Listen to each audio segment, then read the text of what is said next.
Class 12वीं की student आपका स्वागत है एक और वीडियो। फाइनली आपका हम यहाँ पर बहुत ही साथ करेंगे फिजिक्स पेपर लेके आ चुके हैं। और साथ ही स्टूडेंट आपको बता दें कि अभी तक आपने यहाँ पर फिजिक्स में कुछ भी नहीं पढ़ा, तो हम जो पेपर कराने वाले हैं यहाँ पर एक तो लाइक और शेयर ठोक दीजिए, महाकाल का दबा के लाइक और शेयर ठोक दीजिए। पूरा साल मेहनत करता हूँ आपके लिए बेटा, ऐसा नहीं चलेगा, ऐसा नहीं चलेगा। इसे याद कर लेते हैं अच्छी तरह से। तो आपके यहाँ पर 70 में 65 या 60 नंबर आएंगे, ठीक है। तो आपको इस पेपर को याद जरूर करना। और साथ ही स्टूडेंट आप यहाँ पर हमारे पास डी सेट है आपका, और आपका यहाँ पर बी सेट है, ठीक है। आपका ए सेट है और आपका यहाँ पर सी सेट है। और आपको पता ही होगा कि जो आपके यहाँ पर सभी सेट आ रहे हैं वो आपके सेम आ रहे हैं, यानी आपके वो सेम क्वेश्चन आ रहे हैं। सिर्फ आपका क्वेश्चन नंबर चेंज हो रहा है। जो आपके क्वेश्चन आ रहे हैं वो तो आपके 100% सेम आ रहे हैं, सिर्फ आपका क्वेश्चन नंबर चेंज हो रहा है, ठीक है। तो आपके यहाँ पर सभी सेट आप देते हैं, अभी से आपके सभी सेट हैं। तो हम आपका पूरा यहाँ पर हमको हल से पूरा पेपर कराने वाले हैं, तो इस वीडियो को आपको एंड तक देखना है। और साथ ही स्टूडेंट आप यहाँ पर देखते हैं आपके टोटल क्वेश्चन यहाँ पर नेक्स्ट रहेंगे। और आप यहाँ पर देख लीजिए आपका समय यहाँ पर 3 घंटे का रहने वाला। और आपके यहाँ पर जो आपका जो बहुत सारा पेपर है वो आपका यहाँ पर हिंदी और इंग्लिश वर्जन दोनों में रहने वाला, आपको पता ही होगा। और आपके यहाँ पर निर्देश आते हैं तो निर्देश भी आप यहाँ पढ़ लीजिएगा। तो इस वीडियो में हम आपका यहाँ पर जो सेट डी है सेट डी दिखने वाले हैं। और हमने आपको पहले बता दिया कि आपके यहाँ पर जो यहाँ पर सेट ए और बी और सी सभी आपके यहाँ पर सेम आ रहे हैं, यानी आपके set A B C D सभी सेम आ रहे हैं, यानी 100% आपके क्वेश्चन यहाँ पर सेम आ रहे हैं, ठीक। तो आपका यहाँ पर ए के स्टूडेंट, बी के स्टूडेंट, सी के स्टूडेंट, तो आपको भी यही पेपर देखना है, क्योंकि जो सेट डी में क्वेश्चन दिए यही क्वेश्चन सभी के में आने वाले हैं। तो आप यहाँ पर देख लीजिए। तो जान टाइम वेस्ट नहीं करते, वीडियो को लाइक कर लीजिए, चैनल को सब्सक्राइब कर लीजिए, जो आपका पेपर है वो देख लेते हैं। तो स्टूडेंट आप यहाँ पर देख, तो आपके पहले तो यहाँ पर आते हैं सही विकल्प, ठीक है। आपके 7 नंबर के यहाँ पर सही विकल्प आते हैं। तो आपको यहाँ पर ध्यान से सुनना और देखना, जिससे पूरे ऑब्जेक्ट हैं वो तो आपको यहीं पे याद कर लेने हैं। और साथ ही जो क्वेश्चन रहते हैं उनको आपको थोड़ा टाइम देना पड़ेगा याद करने के लिए, लेकिन जो आपके क्वेश्चन ऑब्जेक्ट रहते हैं वो आपको यहीं पे याद कर लेना है। तो आपके 7 नंबर के यहाँ पर आते हैं, ठीक है। तो पहला आता है समपृष्ठ और विद्युत क्षेत्र रेखाओं के बीच का कोण होता है 0 डिग्री होता है या 90 डिग्री होता है, 180 डिग्री होता है या 45 डिग्री होता है। तो जो इसका आपका करेक्ट आंसर हो जाएगा वो आपका हो जाएगा यहाँ पर 90 डिग्री।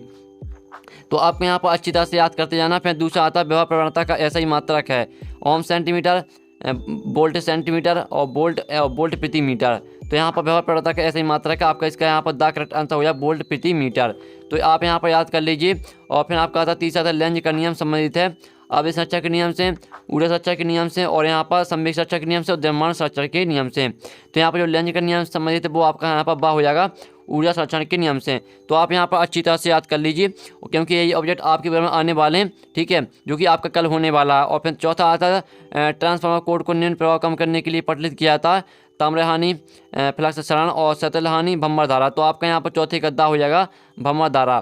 फिर आपका यहाँ पर 5वां आता दर्श प्रकाश के तरंग दैर्घ्य की कोटि है 10 मीटर, 10 मीटर और 10 मीटर और 10 मीटर। तो आपका यहाँ पर जो आपका 5वां आता है इसका आपका यहाँ बा करेक्ट आंसर हो जाता है 10 मीटर, ठीक है। अब चलिए आपका 6वां देख लेते हैं।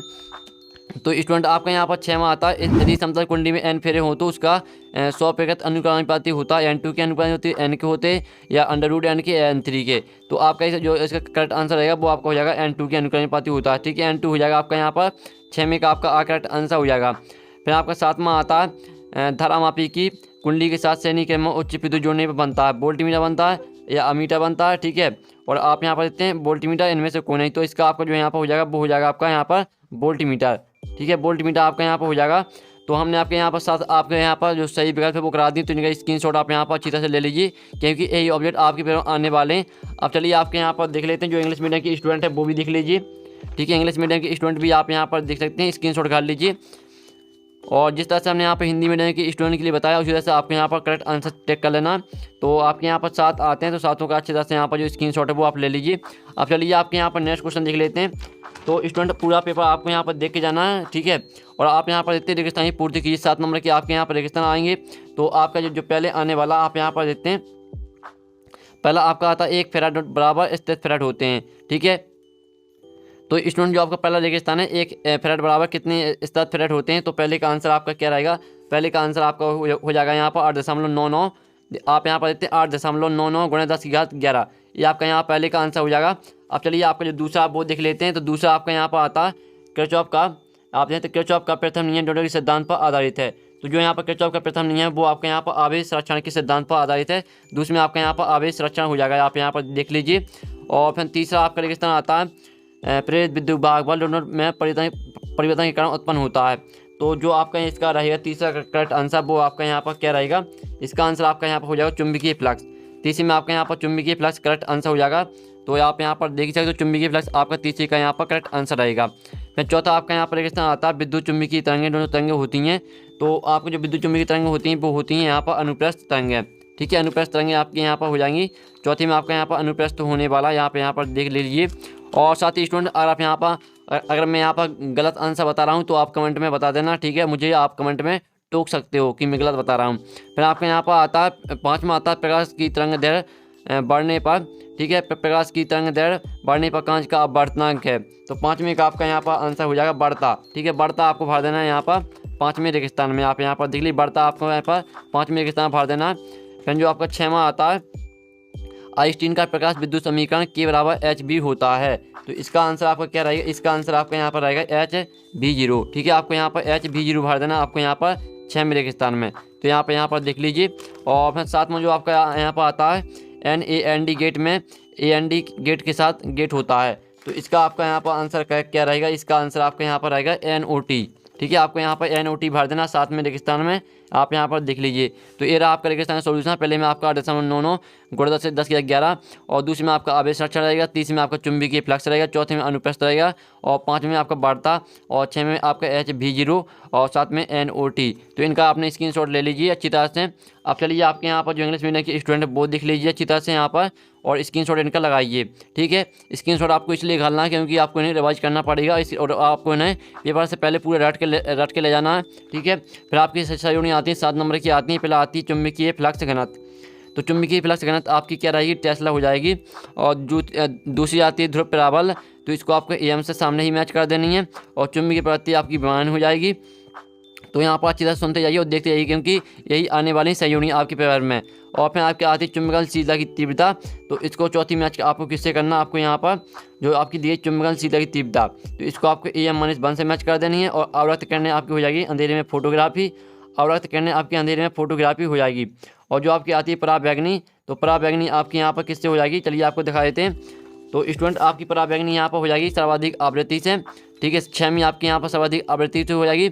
और जो 7 में आती है गामा किरणें, इसको आपको यहाँ पर सर्वाधिक तरंग दैर्घ्य से मैच कर देना है। तो आपकी हमने सहयोगी करा दी है, ठीक है।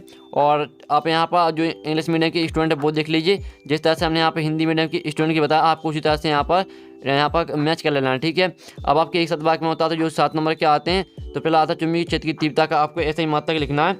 तो पहले का आंसर आपका हो जाएगा यहाँ पर न्यूटन प्रति एम्पियर गुणे मीटर। ये आपको पहले का आंसर हो जाएगा न्यूटन प्रति एम्पियर गुणे मीटर। फिर आपके यहाँ पर दूसरा आता है दो प्रेरक कुंडलियों के स्वप्रगत L1/L2 हैं, इन्हें से एक में जोड़ने पर तुल्य प्रेरकत्व कितना होगा। तो जो यहाँ पर तुल्य प्रेरकत्व होगा वो आपके यहाँ पर 2L हो जाएगा, ठीक है। 2L आपके यहाँ पर तुल्य प्रेरकत्व हो जाएगा। फिर तीसरा आता है फिंगरप्रिंट की जांच के लिए कौन सी तरंगें उपयोग में लाई जाती हैं। तो यहाँ फिंगरप्रिंट की जांच के लिए आपकी यहाँ पर पराबैंगनी, ठीक है, पराबैंगनी आपके उपयोग में लाई जाती हैं। तो आप यहाँ पर देख लीजिए। और फिर आपके यहाँ पर आता है चौथा लेंस की क्षमता तथा उसकी फोकस दूरी में आपको संबंध लिखना है। तो जो आपका इसका संबंध हो जाएगा वो हो जाएगा आपका P=1/F। ये आपका यहाँ पर संबंध हो जाएगा। तो जल्दी से स्क्रीनशॉट घाल लीजिए। और फिर आपका यहाँ पर आता है क्या, पाँचवा आता है टेलीविज़न के लिए कौन सी तरंगें उपयोग की जाती हैं। तो यहाँ पे टेलीविज़न की तरंगें उपयोग की जाती हैं वो आपको हो जाएगी रेडियो तरंगें। ये आपका पाँचवीं का करेक्ट आंसर हो जाएगा रेडियो तरंगें। फिर आपके यहाँ पर आता है छठवां क्यूरी किस भौतिक राशि का मात्रक है। तो यहाँ पर जो क्यूरी है वो आपके यहाँ पर रेडियो सक्रियता, ठीक है, रेडियो सक्रियता का मात्रक है क्यूरी। अब चलिए आपका जो यहाँ पर सातवां देख लेते हैं। तो सातवां एक सदवाक्य में आता है आपका NAND गेट के लिए बुलियन व्यंजक लिखिए। तो इसका आपका आंसर रहेगा A+B, ठीक है, A+B हो जाएगा। तो ये रही आपके एक सदवाक्य में होता है सोल्यूशन। तो इनका जो स्क्रीनशॉट है वो आप ले लीजिए अच्छी तरह से। पहले में न्यूटन प्रति एम्पियर गुणे मीटर, दूसरी में आपका 2L, तीसरी में पराबैंगनी, चौथे में P=1/F, और पाँचवें में रेडियो तरंगें, छः में आपकी रेडियो सक्रियता, और चौथे में A+B, सॉरी आपका सातवें में A+B हो जाएगा। अब चलिए आप यहाँ पर जो इंग्लिश मीडियम के स्टूडेंट है वो आपको दिखा देते हैं। तो यहाँ पर जो इंग्लिश मीडियम के स्टूडेंट है वो यहाँ पर अच्छी तरह से स्क्रीनशॉट घाल लीजिए, ठीक है। अब चलिए आपके यहाँ पर जो इंग्लिश मीडियम की स्टूडेंट है वो यहाँ पर देख लीजिए। यहाँ पे अभी आपके दिए हैं तो स्क्रीनशॉट आपको यहाँ पर घर लेना है। अब आपके यहाँ से क्वेश्चन स्टार्ट होते हैं। तो जो आपके क्वेश्चन रहते हैं इन्हें तो आपको अच्छी तरह से यहाँ पर पूरा देख के जाना है क्योंकि यही क्वेश्चन आपको आपके आएंगे इसकी, ठीक है, इसकी हम आपको गारंटी देते हैं। तो पहला आता है समय प्रश्न किसे कहते हैं, और आपका अथवा आता है चुंबकीय क्षेत्र रेखाओं तथा विद्युत क्षेत्र रेखाओं के में दो अंतर लिखना है। आप यहाँ पर आपका हिंदी और इंग्लिश वर्जन दोनों में दिया गया है, ठीक है। तो चलिए जो इनका सोल्यूशन है वो आपको दिखाते हैं। तो स्टूडेंट आपका यहाँ पर जो 5वें का आंसर आएगा वो आप यहाँ पर देखते हैं समविभव पृष्ठ किसे कहते हैं। तो ये आपका आंसर हो जाता है जिस पृष्ठ के प्रतिबिंदु पर विभव समान रहता है उसे समविभव पृष्ठ कहते हैं। तो आपका यहाँ पर आंसर हो जाता है 5वें क्वेश्चन का। साथ ही स्टूडेंट हम आपको यहाँ पर एक ही क्वेश्चन का आंसर इसलिए दे रहे हैं क्योंकि आपको हम एक ही क्वेश्चन का आंसर देंगे, क्योंकि वीडियो काफी लॉन्ग हो जाएगा। साथ ही आपको अभी पेपर भी याद करना पड़ेगा, तो इसलिए हम आपको एक ही क्वेश्चन का आंसर दे रहे हैं। और साथ ही आप स्क्रीनशॉट डाल दिए क्वेश्चन का। और 6 आता आपको ओम का नियम लिखना, जो कि आपको 2 नंबर क्वेश्चन आएगा। अथवा आता किसी सेल का विद्युत भाग बल नापने के लिए वोल्ट मीटर की अपेक्षा व्यवमापी अधिक श्रेष्ठ है, क्यों? तो ठीक है, इनका आंसर आपको दिखाते हैं। तो स्टूडेंट जो आपके यहाँ पर 6वें का अथवा आता है, ठीक है, किसी सेल का विद्युत भागवान नापने के लिए वोल्ट मीटर की अपेक्षा व्यवमापी अधिक श्रेष्ठ है, क्यों? तो यहाँ पर आपका आंसर हो जाता है जब किसी सेल का विद्युत भागबल व्यवमापी द्वारा नापा जाता है, शून्य विक्षेप की स्थिति में सेल की परिवार से धारा नहीं बहती है तथा सेल खुली परिवर्तन में होता है। इस प्रकार व्यवमापी से सेल का वास्तविक विद्युत भागबल प्राप्त होता है। तो आपके यहाँ पर देख लीजिए, इस तरह से आपका आंसर हो जाता है। स्क्रीनशॉट आप घाल सकते हो। अब चलिए नेक्स्ट क्वेश्चन की ओर चलते हैं। तो आपका यहाँ पर 7वां आता है एम्पीयर का आपको परिपथीय नियम लिखना, जो कि आपको 2 नंबर का अथवा आता है अमीटर और आपको यहाँ पर वोल्ट मीटर में अंतर लिखना है। तो स्टूडेंट जो आपके यहाँ पर दिया एम्पीयर का परिपथीय नियम लिखना है, तो ये रहा उसका आंसर। इस नियम के अनुसार चुंबकीय क्षेत्र बी का एक बंद वक्र सी के अनुदिश रेखीय समाकलन वक्र द्वारा परिवर्तित कुल धारा आई का म्यू गुना होता है। अर्थात आप यहाँ पर सूत्र भी देख सकते हैं। तो जल्दी से स्क्रीनशॉट घाल लीजिए अच्छी तरह से, ठीक है। अब चलिए आपका नेक्स्ट क्वेश्चन यहाँ पर आता है 8वां क्वेश्चन आपका आता है विद्युत चुंबकीय प्रेरण किसे कहते हैं। ये आपका 2 नंबर का और अथवा आता है प्रत्यावर्ती धारा और आपके यहाँ पर दृश्य धारा में 2 अंतर लिखना है। तो जो आपके यहाँ पर आता है विद्युत चुंबकीय प्रेरण किसे कहते हैं, तो इसका आंसर आप यहाँ पर देख लीजिए। जब एक चुंबक और कुंडली के मध्य अपेक्षित गति होती है तो कुंडली में एक विद्युत भागबल उत्पन्न हो जाता है। इस घटना को विद्युत चुंबकीय प्रेरण कहते हैं। तो आपकी को आसानी से यहाँ पर आसानी यानी आपकी इजली डेफिनेशन आप इसे आराम से याद कर सकते हैं। फिर आपका 9वां क्वेश्चन आता है प्रकाश तरंगों के अध्यारोपण का सिद्धांत लिखिए। और आप यहाँ पर 2 नंबर का क्वेश्चन आपका है। तो स्टूडेंट जो आपका 9वां क्वेश्चन आता है प्रकाश तरंगों के अध्यारोपण का सिद्धांत लिखिए। तो इसका आंसर आप यहाँ पर देख लीजिए। आपका यहाँ पर सिद्धांत हो जाता है जब 2 या 2 से अधिक तरंगें मध्य में किसी बिंदु पर एक साथ पहुँचती हैं तो परिणामी विस्थापन उन तरंगों द्वारा उत्पन्न अलग अलग विस्थापनों के सदिश योग के बराबर होता है। ये आपका यहाँ पर आंसर हो जाता है। तो जल्दी से स्क्रीनशॉट उठा लीजिए। और आप यहाँ पर 9वीं का तो आपने देख ही लिया होगा। अब चलिए आपका यहाँ पर आता है 10वां क्वेश्चन। 10वां आता है यहाँ पर निरोधी प्रभाव किसे कहते हैं, जो कि आपका 2 नंबर का अथवा आता है जब तरंगों के आपको कोई 2 गुण लिखना है। और 11वां क्वेश्चन आता है। तो 11वां क्वेश्चन देते हैं रदरफोर्ड मॉडल ने नाभिक के आकार का आकलन कैसे किया जाता है। अथवा आता है थॉमसन परमाणु मॉडल के 2 दोष लिखिए, दोष लिखना आपको। और 12वां क्वेश्चन आता है किसी नाभिक की बंधन ऊर्जा से क्या तात्पर्य, 2 नंबर का। और क्रांतिक द्रव्यमान से आप क्या समझते हैं। और 13वां आता है कि गोलीय चालक की धारिता के लिए सूत्र निर्माण करो। और अथवा आता समांतर क्रम में जुड़े संधारित्व की तुल्य धारिता के लिए व्यंजक प्राप्त कीजिए। ठीक है, सभी के स्क्रीनशॉट घाल दिए जो इनके आंसर वो भी हम बताएंगे। और 14वां क्वेश्चन देख लीजिए। आपका 14वां क्वेश्चन आता है किरचॉफ के नियम लिखिए था उनकी व्याख्या कीजिए और इसका अथवा देख लीजिए। फिर आपका 15वां क्वेश्चन आता है तो आप देखते किसी तरह की आंतरिक प्रतिरोध टर्मिनल वोल्टा एवं विद्युत धारा आपको संबंध इस तरीके करना 3 नंबर का क्वेश्चन है। और चलिए आपका 15वां अथवा देख लेते हैं। तो स्टूडेंट आपका 15वें का यहाँ पर अथवा आता है तो धीरे सेल के आंतरिक प्रतिरोध किसे कहते हैं, किन किन कारकों पर निर्भर करता है। और 16वां क्वेश्चन देख लीजिए। आपका 16वां क्वेश्चन यहाँ पर आता है। और 17वां क्वेश्चन आप यहाँ पर जो कि आपका 4 नंबर क्वेश्चन 17वां और 16वां देख लीजिए। और आपका 18वां क्वेश्चन आता है, आप यहाँ पर देख ही सकते हो 18वां क्वेश्चन और इनका स्क्रीनशॉट आप आराम से यहाँ पर घाल लीजिए। और आपका यहाँ पर 19वां क्वेश्चन आता है लास्ट और आखिरी क्वेश्चन, तो इनका स्क्रीनशॉट घाल लीजिए। पूरी क्वेश्चन जो हमने बताए इनको अगर आप यहाँ पर याद करके जाते हैं तो आप अच्छे मार्क्स लाने वाले हैं यहाँ पर भौतिक शास्त्र के पेपर में। और जो स्टूडेंट आपका इसका जो सॉल्यूशन है, जो क्वेश्चन का सॉल्यूशन वो मिल जाएगा आपको टेलीग्राम ग्रुप में। और टेलीग्राम ग्रुप की लिंक यहाँ वीडियो के डिस्क्रिप्शन दी रखी, तो आपको ज्वाइन कर लेना। साथ ही आपको टेलीग्राम ग्रुप में पूरा सॉल्यूशन मिल जाएगा PDF सहित। तो नेक्स्ट वीडियो में मिलते हैं। टेक इन, बाय बाय।